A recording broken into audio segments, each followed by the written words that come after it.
All right, welcome back to the deep dive. Today we are taking a deep dive into a book that's Yeah. kind of legendary, right? The Yeah. Seven Habits of Highly Effective People. By Stephen Covey. Stephen Covey. Yes. And, it's one of those books that I think so many people have heard of. Right. Maybe they've even, flipped through it a little bit. Mm-hmm. But today I really want to go Yeah. kind of beyond the surface Yeah. with this book. I like it. And really try to understand why this book still resonates. Yeah. It was It's published as powerful, right? 25 years ago. Yeah. So we're looking at excerpts from the Yeah. 25th anniversary edition. Yeah. And even just glancing at this, Oh, yeah. it's chock full of It's dense. yeah. It's really good stuff. It is, and it's not It's not a quick tips kind of book. No. This is foundational principles. Totally. Yeah. And I think that that's one of the reasons why it's so It's remained so powerful because these are fundamental things yeah. about Yeah. being an effective human being that don't really change, even though the world around us does, right? Yeah, absolutely. And I think that the first thing that he really tackles is how we see the world, Right. our paradigms. Right. Right off the bat, he starts with that Yep. that optical illusion, Classic. the young woman. Right, yeah. Or you can see see either one, right? either one, and it's such a good It's so brilliant because it really shows that two people can look at same the exact thing. same exact thing, Just just have have Completely different. totally different experiences Yeah. of that. It's not about one person Yeah. being right or wrong. It's Yeah. about recognizing that we all have these mental Right. maps, these paradigms that shape Perfectly. how we interpret everything. Yeah. He even has this anecdote about how his own paradigm Oh, really? led him to misjudge Wow. this guy on the subway. Huh. He saw this guy Okay. and thought that the guy was being really disruptive Oh. and annoying, and then, come to find out Right. that the guy had just suffered some horrible loss, Oh, God. and his whole perception of the guy just shifted. Wow. That's a powerful example, right? Yeah, it shows how easy it is Yeah. to just jump to conclusions Absolutely. based on limited information. Or misinterpret yeah. completely, right? Right. Yeah, and I mean, this isn't just some abstract philosophical idea. No, this is This is everyday life. right. I'm sure we can all relate to a time when Oh my gosh. we're disagreeing with someone, and it's Yeah. because we're approaching it from a totally different angle, right? Yeah. Imagine arguing with your partner about, Whether to spend money on a vacation oh yeah, or invest it, right? Yeah. You're both looking at the same right. bank balance. But You're valuing different things, right? Completely. Maybe one person's valuing experiences and the other one's valuing security, right? Right, or whatever it is. And so I think that this understanding paradigms Right. is so crucial for personal growth For sure. because if we're not aware of our own biases and Yeah. assumptions, we're essentially stuck in a box, right? You're just reacting. We're just Right. reacting to the world based on this Limited information. limited information. And that's not And that's not how to be effective. no. So thankfully, Right. Covey doesn't just leave us there. Right. He gives us He has some tools. framework, right, Yes. for becoming more effective. Yeah. And he starts with this idea of the P-AC balance. What he? Yeah, and this is where he uses Aesop's safe. fable, the goose that laid the golden eggs, Oh. to illustrate this, right? Okay. Yeah. So And it's not just about money, though, Yeah. right? It's about any, it's the feeling of you might be focused so much on Mm. the golden eggs, the results. right, just chasing deadlines at work Yeah. that you totally neglect your Yeah, health wait. or your relationships, Neglecting the goose that produces them. which are the things that allow you to Yeah, actually yeah. work well in the first place. So he gives these examples yeah. neglecting to Okay. maintain your lawnmower Oh yeah. to save money. Yeah. Okay, sure, you save in the short term, Right. but Then eventually it breaks down. it breaks down and then you got to You spend, have to replace it. yeah, way more. Right. Or misusing your financial assets Right. for short-term Right. gains. Right. Right. Yeah. So it's really about playing It's really about that long game. the long game, and not yeah. just grabbing for the quick win. grabbing for the quick win, Build but building sustainable systems systems, yeah. that are going to continue to produce Right. results over time. Yeah, so thinking about that in terms of your Right. health, in terms of your relationship. Right. Exactly. And that brings us, I think, to another Yeah. key idea, Yeah. which is this maturity continuum. The maturity continuum. Yeah, and this is where Covey kind of lays out these Okay. 3 stages of personal development, right? Okay. Dependence, Okay. independence, Okay. and interdependence. Okay. You can kind of think of it like Okay. learning to ride a bike, you know? Yeah. At first, you're dependent on Yeah. someone to hold you up. Right. Then you gain independence. Okay. You're riding solo, Yeah. feeling that freedom. Yeah. But then true mastery comes with interdependence. Okay. It's like It- joining a it's- cycling club It's like moving beyond where you're just doing it for your supporting and being supported by others. Yeah. And like achieving things you couldn't on your own. Right. Like you're contributing to Doing a larger goal. Well, it's not that one stage is inherently better right. than just like recognizing It's about recognizing where we are where you are on that spectrum. on this continuum. Right. And understanding that like Yeah. true interdependence Right. requires a solid foundation Menace of the breakthrough. independence first. Right. You can't truly contribute if you're You constantly can truly contribute to a team if you're constantly to prop you up. relying on others Right. to prop you up. Exactly. So, Yeah. Covey really emphasizes that personal responsibility Yeah. is yeah. crucial for Yeah. moving Moving towards interdependence. towards interdependence. Right. And this leads beautifully into Yeah. habit 1, Okay. be proactive. Be proactive. Right. Okay. And I love how he starts with the story of The Viktor Frankl in the Nazi concentration camps. Oh gosh. Yeah. Right. Like Talk about a stark It's example. a stark example of Stuck how in the most unimaginable worst circumstances, you you still have a choice. right. You still have the power You still have the power to choose how you respond to the situation. Frankel's ability to find meaning and purpose Right. in those horrific circumstances. Yeah. It's just a testament to the human spirit's capacity for proactivity. Yeah. Such a powerful. He wasn't passively enduring it. Yeah. He was actively choosing his attitude Yeah. and finding ways to maintain Yeah. his dignity and his humanity. It's not just about Right. positive thinking. It's not just Or about like pretending everything's okay. pretending everything's okay. It's really about It's recognizing that you have a objective goal. choice in how you respond. A choice in how you respond. Yeah. And Covey talks about how, he faced his own financial challenges. Oh, wow. And he talks about how he consciously chose to respond with proactivity rather than letting fear and anxiety take It's away. like recognizing you have that power. It's like recognizing you have that power. But then actually, and then actually using it. like right. choosing to use it. Yeah. And he talks about how proactivity applies to relationships too. Okay. He has this anecdote about counseling this guy Right. who felt like love had died in his marriage. Oh, wow. And he's like, look, love's not just a feeling. It's a verb. Oh, yeah. We choose to act Nice. in loving ways, It's an action. even when that initial spark might be dimmed, right? Right, right. And so that leads perfectly into Which leads right into habit 2, right? habit 2, begin with the end in mind. Begin with the end in mind. And to drive this point home, he asks us to do this Okay. really uncomfortable What is it? but insightful exercise. Okay. Imagine your own funeral.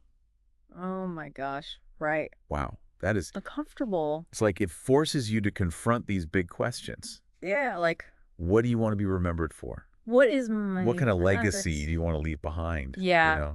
He uses this example of Joseph Addison Okay. reflecting on the tunes of all these great people, right? Right. And he's like, realizing that ultimately Right. worldly success means nothing Right. if we haven't lived a life of Wow. purpose and meaning. Wow. So So then that leads into this idea. and this leads to this idea that Yeah. all things are created twice. All things are created twice. First in our minds and then in the physical world. Okay, let's- so first you have the and let's- architect drawing up blueprints before they lay the first brick. Yeah. Right.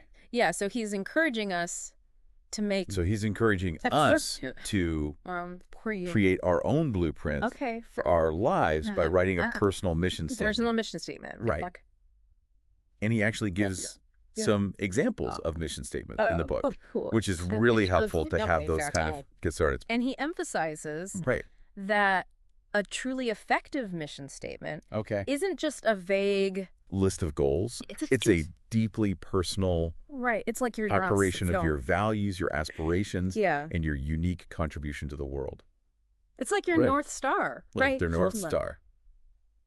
It's like the thing that it should guides all your decisions. every decision you make. Yeah, he talks about this. And he talks about visiting this hotel. Yeah. Where the mission statement wasn't just some plaque on the wall. Right. It was like woven into the fabric. Woven into the fabric of for your kitchen. It was influencing everything. Everything. From customer service to employee interactions. Yeah, it really was their North Star. The North Star.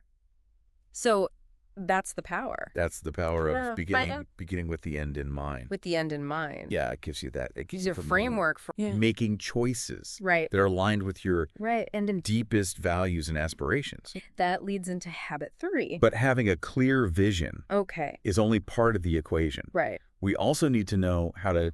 Right, because if you have a vision... But then you can't... Execute on it. What's the point? Habit 3, put first things first. Put first things first. Yeah. Okay, so this is where he gets... Getting into the nitty-gritty of time management. Into the nitty-gritty of time management. This is where... Let's be honest. This is where a lot of us struggle. Right. We're bombarded with demand. Just feeling constantly overwhelmed. Feeling overwhelmed and pulled in a million directions. Right. And you don't even know. And you don't even know when to stop. Begin. So that's where Covey's 4 quadrants. Okay, the 4 quadrants of time management. This is a good one. It's about doing the right things. It's not just about getting more done. Yeah. It's about doing being effective. The right things. Right. He helps us to really... And so he helps us distinguish between what's truly important versus what's just urgent. And it often pushes us to reconsider what actually deserves our time and energy. Yeah, Covey himself, he had to. Right. He actually shares how he had to revamp his whole schedule. Revamp his own schedule to prioritize relationship building. Right. Because he was like, wait a minute. Right. I'm neglecting. He was like, I'm focusing on the urgent. My family. Yeah. For the sake of work. Yeah. That's a classic example of I'm neglecting the important. Focusing on the urgent at the expense of the important. Right. And then he gives us this. Right. And he gives us this gem. Yeah. He's like, the key is not to prioritize what's on your schedule. It's not about your to-do list. It's about scheduling priorities. So often, we just let our calendars... Right. You just let your calendar dictate your life. We're just reacting. Yeah. You're just reacting to whatever... Whatever pops up. Yeah, right. Instead of proactively designing our days around what... Right, around the things that really matter. So, okay, so if we think about those first 3 habits. The first 3 habits. As building blocks. We've got... solid foundation. A solid foundation. Now, seeing the world. Or seeing the world more clearly. More clearly, we have a sense of purpose. We have a sense of purpose, and we're starting to... prioritize. To prioritize effectively. But what about... our interactions with other people? How do these habits... Yeah, how do these habits play out? In the context of relationships.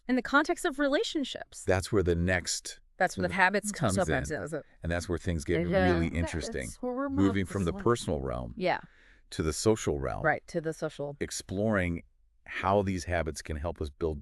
Right, it's like how do we build those relationships? Stronger. Yeah.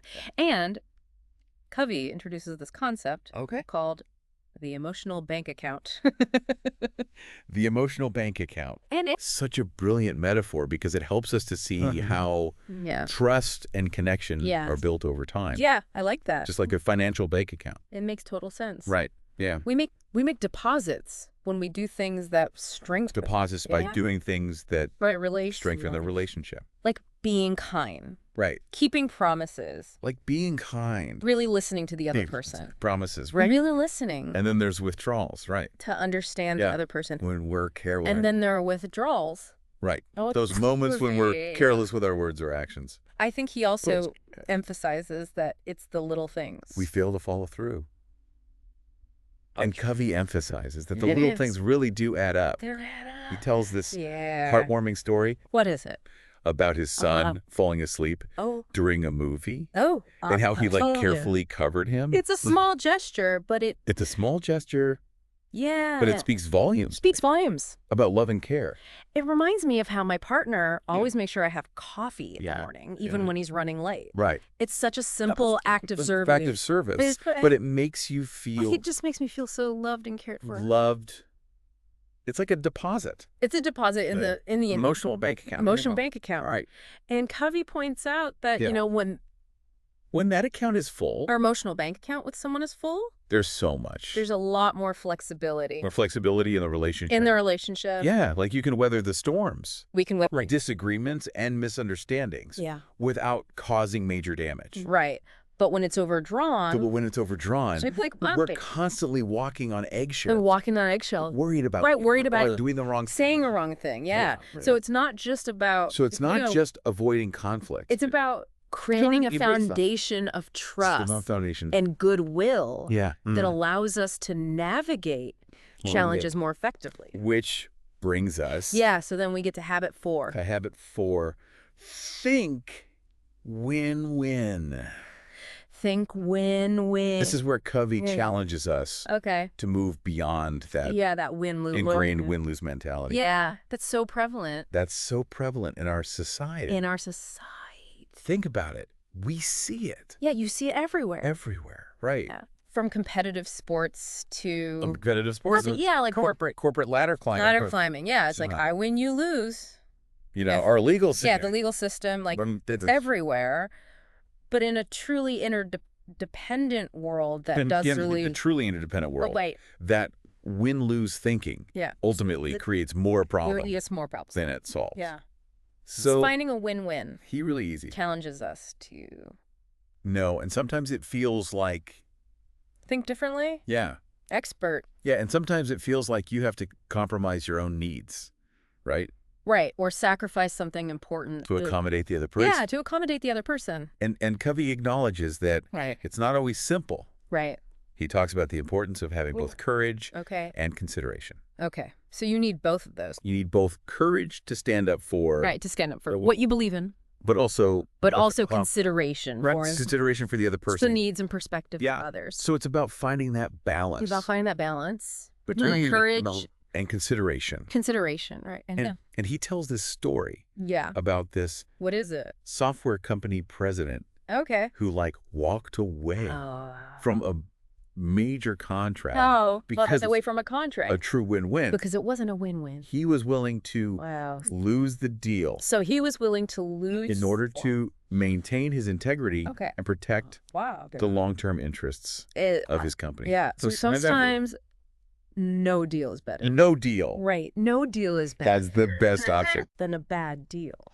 But finding those creative win-win solutions requires a fundamental shift in perspective.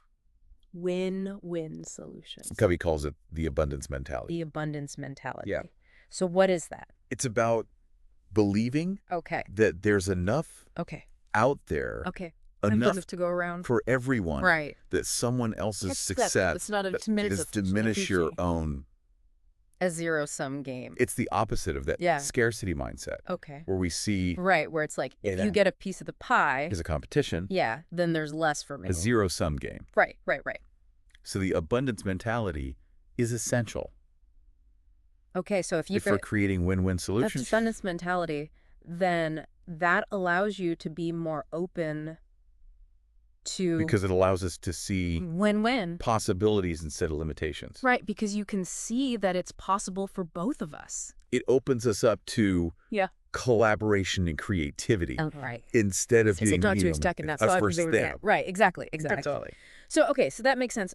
But how do you actually, put this into practice? But how do we actually put this into practice? Yeah. How do you move How do we move beyond or on your own assumptions and truly understand the other person's some perspective? perspective? That's where That's where habit 5 comes in. habit 5 comes in. Seek first to understand, Seek first to understand then to be understood. and to be understood. This is where empathic listening Okay. becomes crucial. Empathic listening. And Covey's very clear. Okay. This isn't about So it's not about some manipulative, yeah, like some sneaky trick. Okay. It's about genuinely wanting really wanting to see the world. through the other person's eyes. Yeah, and I think about all the times that I've Yeah. jumped in with advice or tried to fix someone's problem before Yeah. really Look, understanding. we're so quick to offer solutions It's like based on our own Yeah. experiences and assumptions Rug. instead of taking the time to tell you what to do. to really listen right. and understand the other person's unique perspective. You haven't even taken the time to understand the problem yet. He actually contrasts empathic listening with what he calls autobiographical listening. Autobiographical listening. Where we're constantly filtering. So that's where you're just kind of waiting for our own lens, waiting for our turn to speak. Right. Instead of... You're not really listening. It's really being present. Right. You're not present. With the other person. Yeah. And he actually... Right. And he breaks down... It breaks down empathic listening into... Empathic listening into... 4 stages. 4 stages. Mimicking... Rephrasing. Reflecting, feeling. Feeling. And then rephrasing content and feeling. And rephrasing content and feeling. So it's not just about hearing the words. It's not just about hearing the words. It's about understanding. It's about understanding the emotions. Questions behind them. Yeah. And even if you're... It's about struggling to listen. Empathetic where the other person feels truly heard. You can actually say to the person, hey, I'm... And understood. Right. And he even suggests that, like, if you're... I'm really trying to understand your perspective. Struggling to listen empathetically, you can just... Help me out here. Tell the other person what you're doing. Because it takes... vulnerability to do that. I'm really trying to understand your perspective. Could you help me with that? Help me to understand you. Right. That takes... But that opens the door. Vulnerability and humility. It's about acknowledging... Which paves the way for habit 6. That we don't have all the answers. 6. And that we're open to... Synergize. Learning from the other person and that kind of... Okay, so this is where... Open communication. Is what paves the way. Magic happens. For habit 6. Yeah. Synergize. Yeah. And this is where... Tell me about this. The magic of interdependence. Okay. Really comes alive. Okay.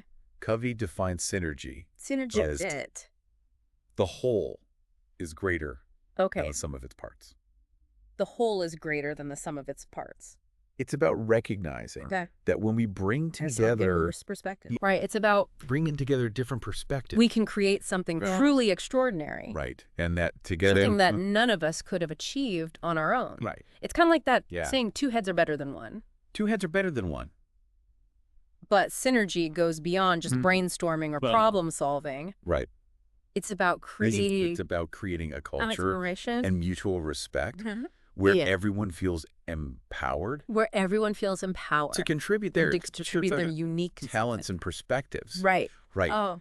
And he emphasizes that synergy often requires us messy and to step outside of our because you're bringing all these comfort zone, different ideas together. It's about being willing to and you don't know, challenge our own assumptions and be open to new ideas. But come out of it, even if they initially seem strange. He tells a story about teaching a class and the students just. He tells this great story about spontaneously started brainstorming with the students. Spontaneously started brainstorming. It was messy. It came up with a completely new vision for the course. But it was messy and chaotic. It was messy. And came up with that's completely creative and energizing. Right. And that's the beauty of synergy. It's about embracing the unknown, allowing something new and unexpected to emerge. And he reminds us So, we're seeing how these habits... Energy doesn't just happen. Build upon each other. Magically. Right. It requires a foundation of... We're seeing this upward spiral. Trust and understanding the kind of environment we create. Yeah. But even with all these habits in place... By practicing habits 4 and 5. You can't forget about self-care and renewal. So we're seeing... Right, that's where habit 7... How these habits build upon each other. Sharpen the saw. Creating a powerful upward... the saw. Spiral of growth. Okay, so this is a really... But even with all of these habits in place... And I think... we can't forget about the one that gets overlooked the most. The importance. Yeah, because it's self-care and renewal. That's where habit 7 comes in. Drive yourself, right. Sharpen the saw. Sharpen the saw. And this is the habit. Okay, so tell me. That often gets overlooked. No. But it's absolutely essential for sustaining long-term effectiveness. Covey uses this analogy of a lumberjack who keeps sawing away at a tree without taking a break. Taking the time to sharpen the saw. Yeah. Eventually, the saw becomes dull. Right. And it makes the work becomes... the work harder. Much harder. Yeah. And it's the same for us. It's the same for us. You keep trying to push. And push and push. It's the same for us. But you're not taking the time to mentally, emotionally, and spiritually. And you're going to burn out. We're not going to be able to show up fully in any area of our lives. It's like running a marathon. It's like trying to run a marathon without ever stopping to rest or refuel. To rest or refuel, yeah. Yeah. You might be able to. You might be able to do it for a little while. Push through for a while, but eventually... But you're going to hit it. You're going to hit a wall. Oh, wow. And Covey provides, okay, so how do we... practical advice. Sharpen the saw. For how to incorporate renewal into our daily lives. Okay. He recommends dedicating at least an hour each day. Take an hour each day and do what? To activities that nourish and replenish us. Replenish you? It could be anything. Okay, so give me some examples. From exercise and healthy eating to meditation. Okay. Spending time in nature. Spending time in nature. Or pursuing creative hobbies. Okay, those are about recognizing that self-care. Right, and it's not selfish. Isn't selfish. But it's essential. It's essential for our well-being and effectiveness. Right. And Covey emphasizes that each of the habits contributes to this renewal process. For example. So give me an example. Regular exercise. Okay, so exercise reinforces our proactivity. And independence. While spiritual practices. Okay, spiritual practices help us to connect with our inner wisdom. And develop a stronger sense of purpose. Yeah, which all kind of feeds back into that. He even shares a story about a man who was feeling... and stuck in a rut. This man. And he decided to implement... So he was feeling burned out. A series of daily prescriptions for renewal. Okay. Including... What kinds of things? Exercise, meditation. So exercise, meditation. I'll spend time in nature. Okay. And within a few weeks... He felt like completely different person. He felt like a different person. Okay. So he had more energy. More focus and a renewed sense of purpose. It's a purpose. So it's not just about... It's not just about surviving. It's about thriving. The thriving. It's about creating a life. That's sustainable and fulfilling. Fulfilling in the long run. And that's what the 7 Habits is all about. That's all about. It's about creating set of intent. Life of intention. Integrity and effectiveness. Yeah. And one of the things that I really like is that it's not just about your personal life. And one of the key takeaways from all these different aspects is that it's about how you interact with others, about quick fixes, or build teams, how you shape organizational cultures. It's about aligning one of the key takeaways for me ourselves with timeless principles. Is that true effectiveness isn't about striving to become more principle-centered. Yeah. It's really about aligning yourself with these timeless principles and our actions. Right. And he reminds us that it's about being... This is an ongoing journey. Principle-centered. Not a destination. We're never going to be. And it's... An ongoing journey. You're never going to... Not a destination. Perfectly master these habits. You're never going to... But the process of... striving to live. It's about continually striving to live by them. Yeah. Which ultimately leads to growth and fulfillment.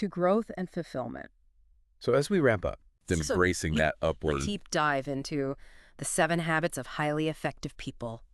I have to say, it's constantly learning... Growing and becoming more effective and inspired. In every area of our lives. How about you? It's definitely a book that stays with you. It's a book that stays with you. Long after you finish reading it. It's a reminder that true effectiveness is a reminder that within our reach. True effectiveness is within our reach, but it requires conscious effort, self-awareness, and a commitment to living by these principles that empower us to become our best selves. To be our best selves. I couldn't have said it better myself. And to you, listening, thank you for joining us on this deep dive into the 7 Habits. We hope you found it a pleasure exploring these ideas. You're ready to put these principles into action in your own life. Absolutely. And remember, it's a journey, not a race. It has been a pleasure. Start small. Be patient with yourself. As well. And enjoy the process of becoming more effective. Absolutely. 1 habit. Couldn't agree more. At a time. Yeah. Until next time, keep learning, keep growing. Thanks for having me. And keep diving deep. You know, as we've been talking about all this, I've been thinking about how these habits apply not just to individuals, but to like teams and organizations as well. Absolutely. It seems like the same principles that can help us be more effective. Personally, could also have a huge impact on how we work together. How these habits can transform workplaces. Right. He talks about how, because if you think about it, so many organizations get caught up in trying to implement like a quick fixes that has a culture of like for superficial change, not working together. It's like without addressing the underlying putting a Band-Aid on a broken leg. Paradigms that are driving behavior. You might mask the symptoms for a while. Putting a Band-Aid on a broken leg. But you're not really mask the symptoms for a while. But you're not mask the symptoms for a while. But you're not actually solve it. A company president who was just so frustrated with his employees because they weren't cooperating. He shares this example of working this company president. Magic technique. Who was incredibly frustrated with just instantly create this cohesive operation among his employees. But Covey helped him to see that. The problem wasn't the employees themselves. Some magic technique. It was to instantly create a cohesive team. Right. But Covey... It was a system that was rewarding individual achievement. To see that the real issue was collaboration. The company culture itself. Right. So it will... inadvertently created... At the employees were inherently uncooperative. Was that the employees... So instead of trying to like force people... Inherently uncooperative their behavior. They focused on changing... The structure itself. Systems and the incentive. We're encouraging competition rather than teamwork. So they started recognizing and rewarding collaborative efforts. Right. Celebrating team wins. Their behavior. And really fostering that culture of mutual support. The underlying systems and incentives. That's such a good... They started recognizing and rewarding collaborative efforts. Understanding the principles behind the habits. Celebrating team wins and fostering a culture of mutual support in organizations.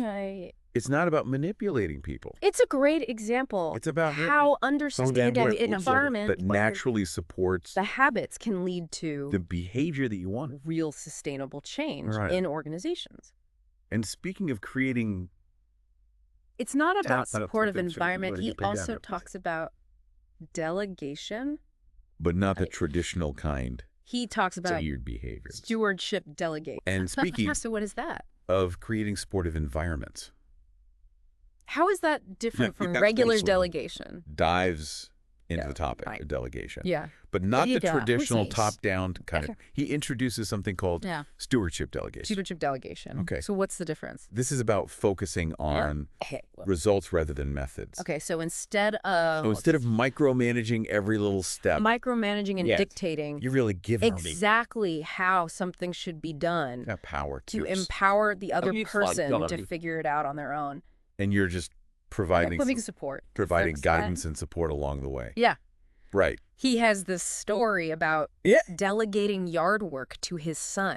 Illustrates this with a story. And he doesn't just... Of delegating yard work. Tell his son to mow the lawn. To his young son. Yeah. He didn't just tell him... He like paints this picture. To mow the lawn. He took the time to paint a picture of what a well-maintained yard looks like. And then he trusted his son to figure out how to get there. To figure out. Yeah. The best way to achieve that result takes a lot of trust. It's a beautiful... Because you have to be willing to let go of control. In the lead. Trust that the other person... You greater ownership. And better outcomes. Right. But I think the payoff can be huge. About trusting people. When you do that. To rise to the occasion. Yeah. When given. Because it gives them that opportunity. It also takes a certain level of humility, right? And it shows that you trust them. Being willing to let go of control. Right. And trust that the other person will find their own way to succeed. Right. And it requires... So we're seeing how these habits can... Clear communication. Really? Setting expectations and providing the necessary resources and support. Right. But the payoff... It's not just... It can be huge. Both. It's about how you... For the individual and for the organization. Interact with others, build teams, and shape organizational cultures. So we're seeing how these habits... And I think one of the key takeaways from the 7 Habits is that true effectiveness...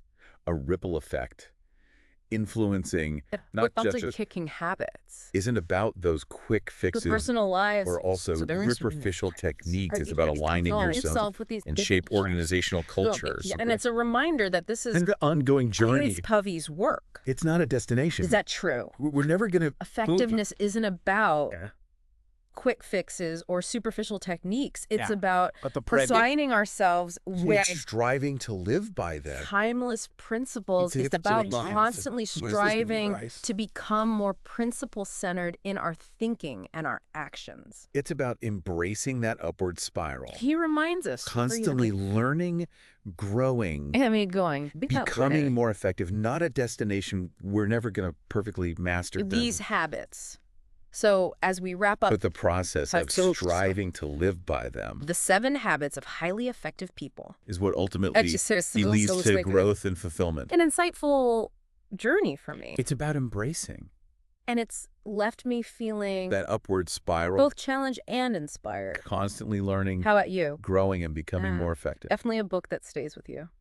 In every area of our lives. Long after you finish reading it. As we wrap up, it's a reminder, this deep dive, that true effectiveness is within the 7 habits of highly effective people. Reach. But it does require that conscious self-awareness and a commitment to living. And it's left me feeling by these principles, both challenged and inspired. That can help us. Yeah. How about you? Be our best selves. Yeah, it's definitely a book. And to you listening, thank you so much. That stays with you. Long after. For joining us on this deep dive into the 7 habits. You finished reading it. Hope you found it insightful and that you're ready to start putting these principles into practice. Effectiveness is within our reach. And remember, it's a journey. But it does require that. Start small, be patient with yourself. Conscious effort. And enjoy the process. Self-awareness. And a commitment. It's becoming more effective to 1 habit at a time. By these principles. Until next time, keep learning, keep growing. That can help us. And keep diving deep. Be our best selves.